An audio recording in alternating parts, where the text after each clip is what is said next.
The one constant, if you go into politics in the United States or somewhere else, is that eventually somebody is going to think you're the Antichrist. I first learned about this in 2008 when Barack Obama got elected, and I was mentoring a kid in a mentorship program, and he told me that the pastor of his church told him, Barack Obama, that guy's the Antichrist. And I thought, what? Barack Obama, the guy that's on CNN, this very contemporary figure, is the prophesied Antichrist. And then it seemed like everybody was saying everyone was the Antichrist all the time. People were saying Hillary Clinton, she's the Antichrist. I'm just chilling in Cedar Rapids. Now a lot of people are saying Donald Trump, no, he's the actual Antichrist. People thought Hitler was the Antichrist. Some still think Hitler is the Antichrist. It's like Antichrist popcorn. It goes way back in history. There was a time when a lot of prominent Christians thought Leo the 10th was the Antichrist. Do you still think Leo the 10th is the Antichrist? Did you even know there was someone in history named Leo the 10th? No! Man, it's Leo the 10th's world. We're all just living in it. Antichrist, Christ, one of these people or somebody else who comes along next that has similar characteristics, that's the Antichrist, like the foil, the nemesis to Jesus Christ. That doesn't make any sense, because let's say, okay, somebody did affect the world in a negative way, and it's the exact opposite of the way that Jesus wanted the world to go. And so it's like an effect, they scored some points against Jesus. That would be like saying, well, who's the anti-Michael Jordan? Obviously, it's Liddell Eccles. Who? Because on March 20th, 1990, he scored 31 points against Jordan's Bulls. Oh no! Man, think of what Michael Jordan could have been if Liddell Eccles hadn't been standing in his way.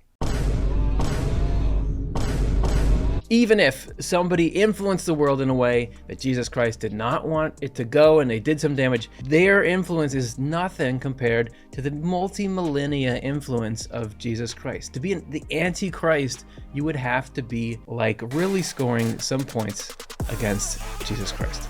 So who or what most effectively erodes and destroys the influence of Jesus Christ in the world? Why is it that I can, in 2023, go up to millions and millions of people, good people?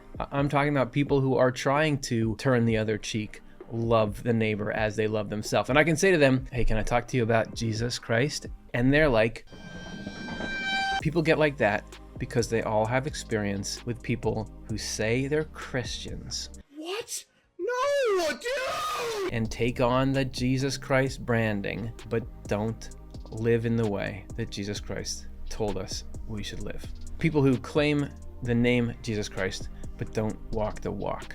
The adulation of a name alone, even if it is Jehovah's, is nothing but idolatry. People who call themselves Christians, for instance, and say they worship Christ but do not live by his commandments, worship him in an idolatrous way, because they worship only his name. It is a false Christ that they worship, as said in Matthew 24, 23, 24.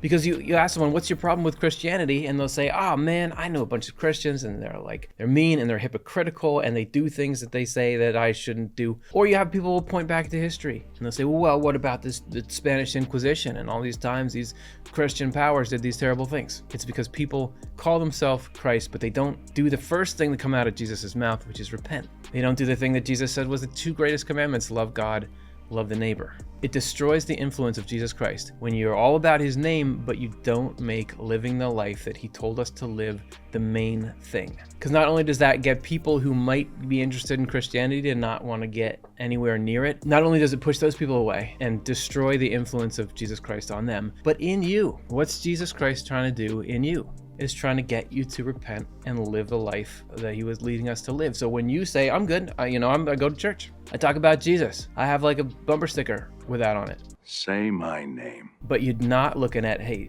am I living the golden rule? Am I following the 10 commandments? That destroys everything Jesus is trying to do in you and in society. It works directly against Jesus Christ. It is literally the Antichrist. So is Donald Trump the Antichrist? Barack Obama, Hillary Clinton, Leo X? No. No one individual is the Antichrist, the thing that works against Jesus Christ in the world. Do some of those people have some Antichrist in them? I don't know. I don't know what's in their hearts. I do know that we would be better off as a society if we took some of that, like, who's the Antichrist energy, and pointed it at ourselves. Am I embodying the Antichrist right now? I'll say want to do what's good and right, but I don't want to do it. Am I talking religion, but I'm not living the life of religion? It's like Smokey the Bear. Like only you can prevent forest fires. Only you can stop the Antichrist. If everybody does that in themselves, then we can kind of like block in the way, making way for the Jesus Christ to do what he's trying to do in the world.